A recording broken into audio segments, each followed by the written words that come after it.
Now, Sid, we have fun here. I know you're not a cursing man. You're very religious. I respect that. But I have a potty mouth, so every now and then I might say something crazy. So just bear with me, okay?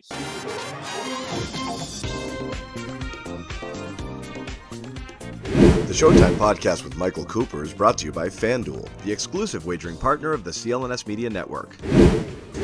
Welcome to another edition of Showtime with Coop. Insightful BS with my Laker teammates and NBA legends. And in the house today, we got a true legend, man. I'm loving this guy, Sidney Moncrief. I love talking about people's highlights because mine were very, very short. So Sid was a 5-time NBA All-Star from 82 to 86. All-NBA first team, 83, 4-time All-NBA second team, 82, 84 through 86, 2-time NBA Defensive Player of the Year, 1983 and 84, which he stole from me, but I'm a forgiving person, so I'll let you have that one, Sid, because I was 87. 4-time NBA All-Defensive First Team, 83 to 86, and NBA All-Defensive Second Team, 1982. Welcome to Showtime with Coop, Sidney Moncrief. How are you, sir? Hey, Coop, how are you doing, man? I appreciate you. Definitely respect you. We had some battles, didn't we? Ooh. That's why both of us are bald now, Sidney, because we just wore each other out so much. We had some battles. And you're right. I probably did steal that Defensive Player of the Year award from a lot of people. I just don't think they knew who to vote for and what criteria to use. They said, well, we'll give it to him. You know? I call bullshit on that one because you are definitely a good ass player, man. One of the best defensive players. You know, I see three people talking about the defensive awards. I like to say myself was a pretty good defensive player, yourself as well, and Dennis Johnson. People in that 6'4", 6'5", 6'6" range, and there's some other ones. But again, during those 80, I think we three were probably had some great battles against some great individual players. Yeah, and I use your name when they asked me some of the best defensive players when I played, and I use your name. I use Dennis Johnson's name. Of course, Dennis Rodman is taller, but he's still kind of in that category as far as being able. But I thought you were on the ball a better defender than I was, no doubt. I think you're a little taller, you're a little longer. You had better hands than I had. I had just good anticipation and could probably couldn't defend the center, but I could defend the post pretty well and perimeter okay. But defense is just something that we both just love to do. And make no mistake about it, though, Coop, we prefer to shoot and score. Well, you did. I couldn't shoot on my team. So that's why I said you had to save some energy because you were a great offensive scorer.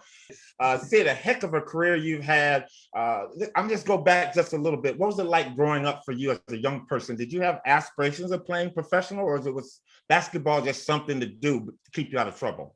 I liked football when I was growing up. I love football, and what happened was I used to watch the Boston Celtics. Remember, Coop? Yeah. You only got a couple teams on TV back then. You got Boston, you got the Lakers. I remember seeing the Baltimore Bullets play a little bit on TV, and the Knicks, and that was pretty much it. You didn't see a lot of other teams play. And condolences to Sam Jones. I grew up watching the Celtics and Sam Jones, and that team just putting numbers on people, Bill Russell, and I was just a huge Boston Celtic fan. But I love football. I was an aggressive kid and loved the contact and the intensity of football. But something happened by the time I got to junior high school. I could no longer be the tough kid because I got tall and skinny. And the thought of tackling people, well, you said jack them up and throw them on the ground, that didn't work as well. So I just started hooping and gave up football. But football was my first love. Sid, growing up as young people, and for me, it was my high school coach, my uncle. Who were some of your role models as a young person to kind of keep you on that focused path? And Coach Charles Ripley was a very good role model for me. He took us to different places. He gave us exposure. I always say, if you want young people to be successful, even outside of athletics, you have to give them experiences and exposure and some mentorship. And he did that for us. He took me to my first NBA game. He took me to my first pro football game, first college football game, my first college basketball game, my first NCAA basketball game, my first conference. So he did so much for me that exposed me and got me outside of just Little Rock, Arkansas. I was grateful for him. Coach Oliver Elders, our high school coaches are always such a big mentor for me because he showed me that you had to be you had to be a gentleman. You couldn't wear hats. You couldn't talk to people a certain way. You had to say, yes, sir. Because I got that at home. I could never not say, yes, sir, yes, ma'am, or no, sir, no, ma'am. That was just unheard of to do that. But Coach Elders kept me grounded as a high school player. And I'm indebted to him for his leadership and his guidance. So you make the transition from football to basketball, and now you find yourself at the University of Arkansas. I mean, what was that like? We were balling out. Back then, college coaches, they didn't have any restrictions. They could practice you like dogs and whatever they wanted to for hours on hours. And we got drilled. Coach Eddie Sutton was the coach, and we got drilled 3-4 hours just playing defense, taking charges and diving on the floor for basketball. And it instilled a certain toughness about me as a basketball player. Having 4 years of that, disciplined basketball, aggressive type play, especially on a defensive end, it prepared me very well for the NBA. You had Marvin Delph, I believe, Ron Brewer on that team, and yourself, and you guys took that program to new heights.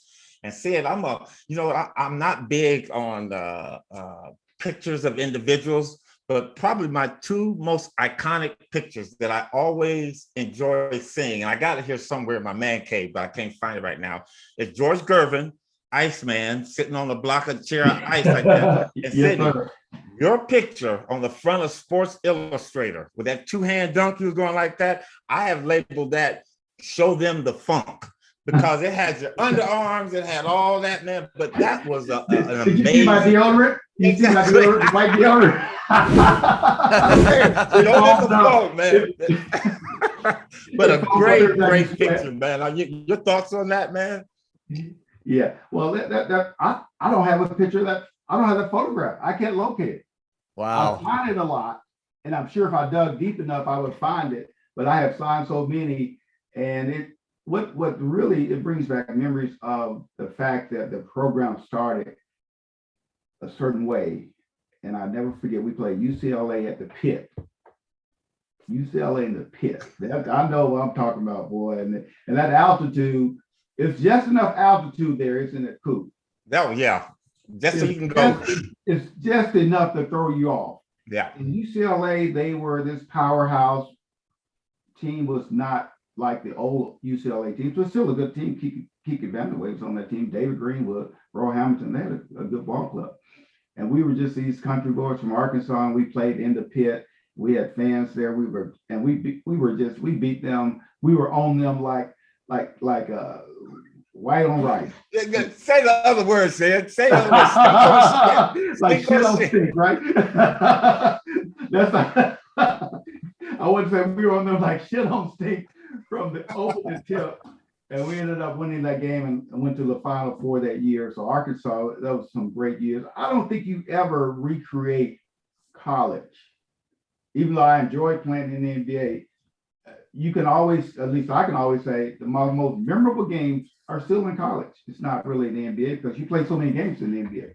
But college you have a little small window in college basketball.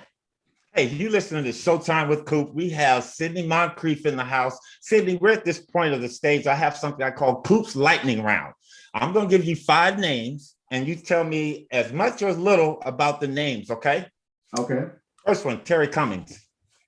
Aggressive player, Hall of Fame skill set. Had he been healthy and played consistently for maybe one team for 10 to 12 years, Hall of Famer, no doubt. Tough kid, tough player. Love playing with him. You mentioned already Coach Eddie Sutton, the late Eddie Sutton.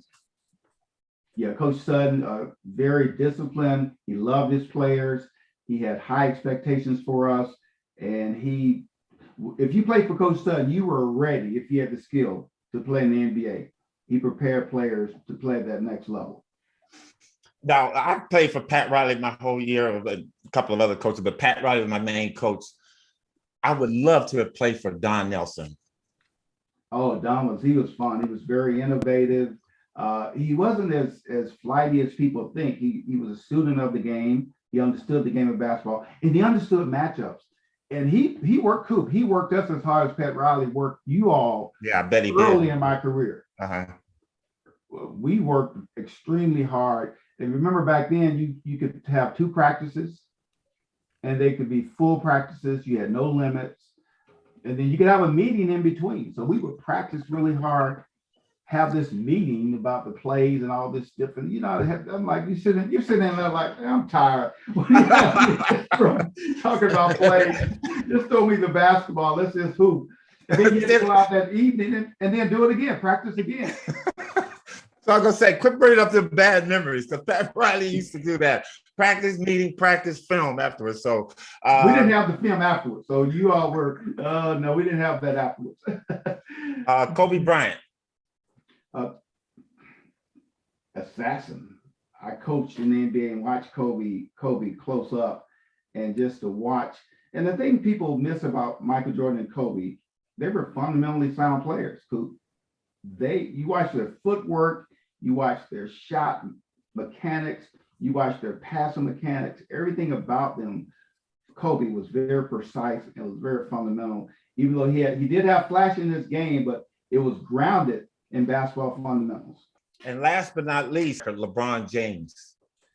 When I first saw LeBron play coaching, it was the most amazing player I had seen, simply because of his size and bulk and his sheer speed. He was younger then, and to see him go from coast to coast with the basketball and make plays, it was something to behold. And the thing I love about LeBron James that people overlook, he is extremely intelligent ball player. But we had intelligent players that didn't share their knowledge with their teammates. He shares knowledge. When you call a player a set, he knew what play you were in. If that teammate was not in the right position, he was, hey, I need you over here. They're about to run this play. He was probably the best I've ever seen in the history of the game of basketball that I've seen. Wow. That not only understood the game, but also shared that knowledge with his players on the basketball court. I say that's a great insight, because I think people have a tendency to forget about those little nuances about his game, is letting his teammates know. And, you played for some great ones. That was one of Magic Johnson's biggest strengths, is about inclusive for the whole team, everybody being on the same page, because it takes teams together. Everyone achieves more to win basketball games. And LeBron definitely has that. Okay. Sid, who are some of your favorite teammates? And give us a little bit of insight on some of them. Well, Junior Bridgeman, and Harvey Catchings, we came in, they kind of mentored me when I was in the Milwaukee Bucks, and we did everything together on the road, good and bad. Just kidding. All good. We did cool things like Bible study and church and those types But they really kept me from maybe straying more than I would have, because they were just all about business, being professionals. Quinn Buckner, they were pros. They were just professionals. I love playing with Bob Lanier, because Bob was a very cerebral player, had a very high skill level. People didn't realize how skilled he was as a basketball player. And you always felt, Coop, you know how it is when someone could get you open. He could get you open. Bob, yeah. Whoever was guarding you, they would no longer be on you when Bob said a pick. I caught some of them hips. I caught some of them hips trying to get around him guarding you. Hips, elbows, whatever it took to do that. Marques Johnson was such a skill player. I enjoyed playing with Marques, because Marques he wasn't a complimentary player, but he could compliment you. He wasn't trying to outshine you, because he was good enough to shine out on his own. And he also just fundamentally wooden type player. His fundamentals were so good. He was a winner. I just most of my teammates were winners. I really liked that. Paul Pressey was one of my great teammates, because he could pass the basketball. He was very smart. He played defense, and he didn't care who got the credit. He just wanted to win ball games. I've had some tremendous teammates, man. You have. What about I could have had this conversation for a long time. Dave Myers, the late Dave Myers. Yeah, Dave was good. Dave was one of my favorite teammates, because he did all the dirty work. I watched him before every practice and after every practice. religiously do his exercises for his back so he could be healthy to play the next ball game. The Showtime Podcast with Michael Cooper is brought to you by FanDuel, the exclusive wagering partner of the CLNS Media Network. He was one of my favorite teammates also. Hey, Sid, who was the hardest player for you to guard? For me, it was Larry Bird, Andrew Toney. People forget about that kid, Andrew Toney. Who was the person for you? You said two. Okay. Add a third one in there. Huh? Add a third one in there. Andrew Toney was like, people don't realize how difficult it is to try to guard someone that offensively had no weaknesses. Yeah. Well, I said no, he could catch the ball and shoot a three. He could take it 2 dribbles off right, 2 dribbles left. He could post you up. He could drive to the basket left, right. He had a good first step. He had a good pull up. What else is it? He was very difficult. Of course, Michael Jordan was impossible to guard because Michael could play without the basketball. And he could be on the weak side. And if you're not in tune to him, he could make that fast cut left, right to the basket or to the top, catch the basketball in his sweet spot and just do anything he wanted to do. I think he doesn't get enough credit for moving without the basketball. And when we talk about pace and timing and rhythm of offense, when do you cut fast? When do you hold back? When you detect when that defender is asleep? He was probably the best I've seen at doing that. How would you guard Steph Curry today? I wouldn't. I would. I think, Coop, my biggest asset and your biggest asset was we didn't allow guys to catch the ball in the sweet spot. Yeah. And the only problem with Steph Curry, his sweet spot goes way to half court.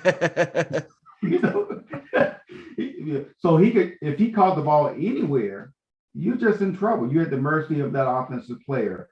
And he could play in any era, Steph Curry, because even though people give him credit for long 3-point shots, he can shoot the ball anywhere. He can drive the ball left. He can shoot floaters. He can do everything offensively. He can't post. He doesn't have that threat, but everything else offensively he can do. So I would guard him from the baseline to baseline. Baseline, yep. Make sure that he keeps his back turned. You don't want him facing you. You want him just working the ball down the court with his back. And then anytime there's a pick and roll, you can't do anything but jump it.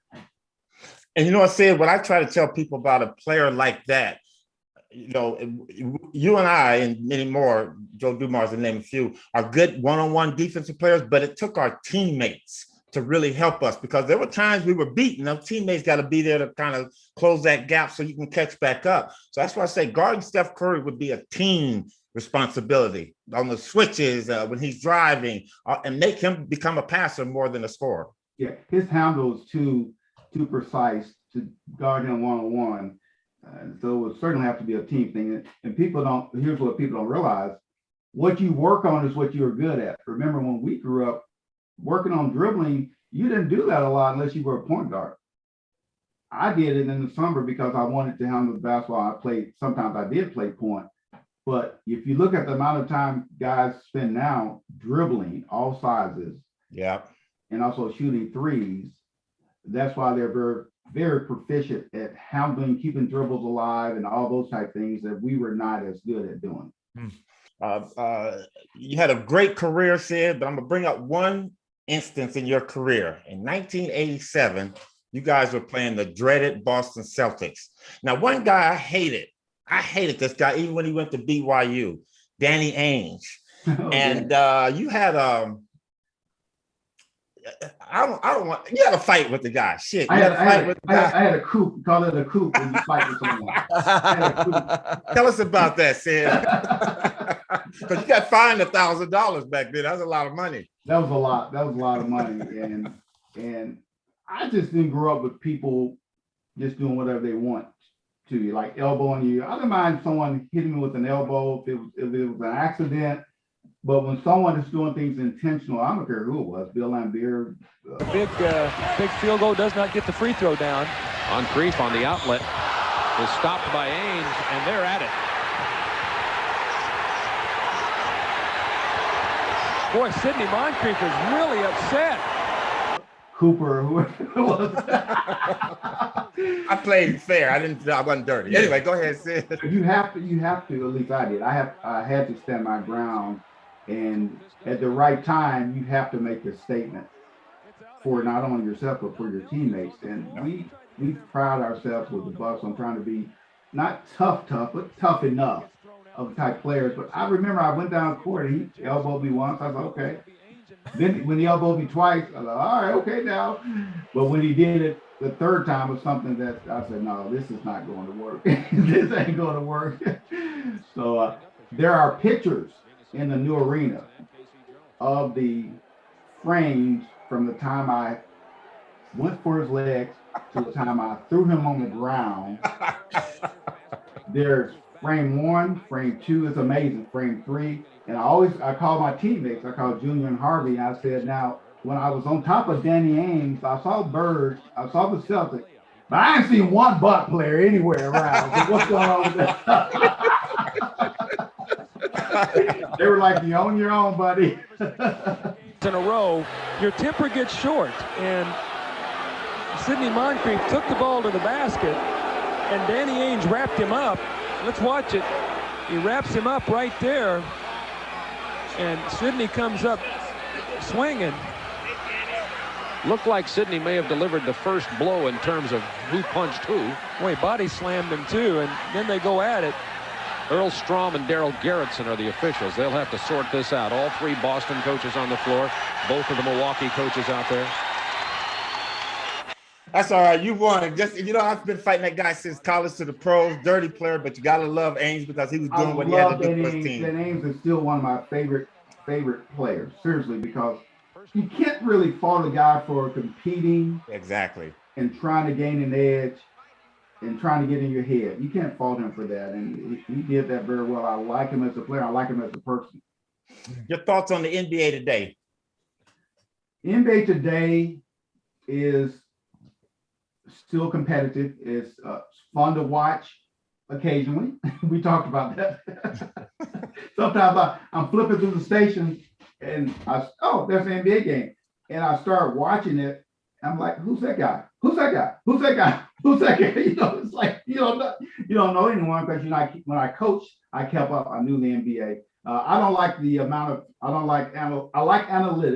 because I believe in analytics before they were analytics. I would have people, when I coached, we had people taking notes all the time and taking stats of what was happening with the plays and how many passes you were taking, the shot. So analytics is very good. I don't like it when it drives the fundamentals out of the game of basketball, and that's what it has done, especially shooting and some of the things that they do. Why not take a layup? We see people drive all the time in the NBA. They have a layup and they kick it out for 33% shots, and for some guys 28% shot. So those type things you kind of wonder about. The best players are still fun to watch. The Golden States, the Phoenix, the Bucks. They're still fun to watch because they play basketball the right way, and they have the talent to play basketball the right way. So today's game is fine. It's going to be okay. It's going to survive, I think. Last question for me, Sid. 3 things that you would tell a young student athlete today. 3 things I would tell a young student athlete today is build strong relationships with others outside of basketball, within basketball, but outside of basketball, because sometimes when you're athletes, you think you're all of that. And we forget that our career will at some point end. If you hadn't built good relationships with other people, then it's going to be hard for you to make an impact later in life. So definitely build good relationships with other people. Number 2, make sure that you pay very close attention to your body and taking care of your body and what you put into your body, what you do with it. Just pay very close attention to your body. And number 3, I would tell them to make sure that they educate themselves. Book education, workshops, read as much as possible, find a passion and become very proficient. We only have a short window to impact people on the basketball court. Then the rest of our lives, we need to spend impacting people off the court like you're doing and what I'm doing. That's what's more important. Players come and go, but your impact lasts forever. Sidney, how's your golf game? Well, I had my hip replacement. I gave up golf. Okay. I was bad anyway. I guess I could have had an excuse hip replacement for my bad golf, but what I do now a little bit, Coop, I hike. Hiking has been very good for me. You hike? Do you hike, you guys? That's how I hurt my hip, Sid. I was walking the streets here in the neighborhood. I was trying to walk my wife into submission and hurt my hip. No, your hip was hurt from all this running and jumping and dunking. Oh, the grit factor, our company, my wife and I, we have a company called Moncreif One Team. We have a nonprofit called Moncreif Game Changer. And mostly everything we do, we work with community building, which is team enhancement. We do diversity and inclusion. We do leadership, entrepreneurship, and workplace readiness. And everything that we do is grounded in grit. G stands for growth. R is being resilient. I being intentionality, and T is for tenacity. And we like to tell people you got to have grit. So when we say grit, we're saying you got to grow every day, get better every day, everything you do.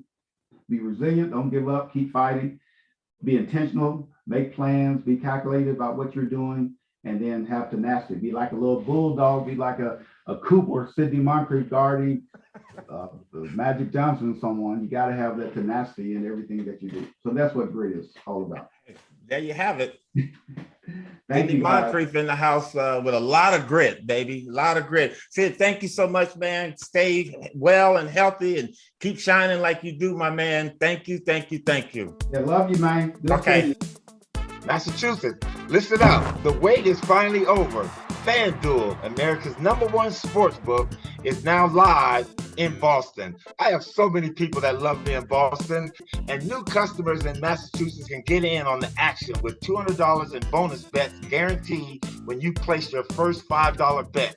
Just sign up at FanDuel.com/Boston. Finally, you can bet on all your favorite sports, from the money line to point spreads to player props and more. Don't miss your chance to get $200 in bonus bets, win or lose. Visit FanDuel.com/Boston.